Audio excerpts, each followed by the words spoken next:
Stop the hate, spread the love.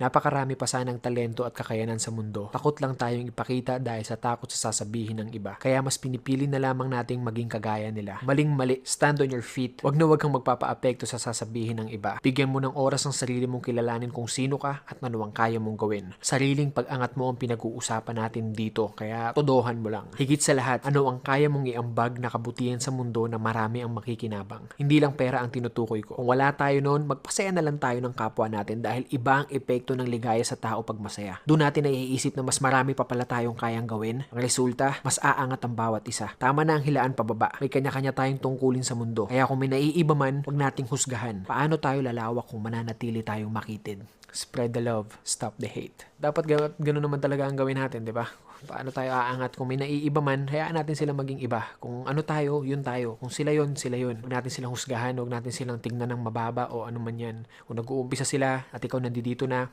hayaan mo silang mag-umpisa. Kasi kung ikaw ang nag-uumpisa at sila ang nandoon at ikaw ang hinusgahan, hindi mo rin naman magagawa ng tama eh. Mas lalo ka lang madidiscourage. So, gawin mo kung ano yung kakayanan mo. Gawin mo kung ano yung sa tingin mong magaling ka. Ano yung sa tingin mong tama. Disiplina, lakas ng loob. Pag pinagsabay-sabay mo yun, walang imposible. Siguradong mararating mo kung ano man yung pinapangarap mo. Diretso lang ang tingin, diretso lang ang lakad. Huwag mong isipin kung marami mga nakatingin sa'yo, normal lang yun. Di ba nga pag dumating ang mga kana sa isang lugar ng mga Pinoy, syempre mapapatingin tayo sa kanila na parang, bakit may mga puti rito? Syempre kasi, naiiba sila. That's the point.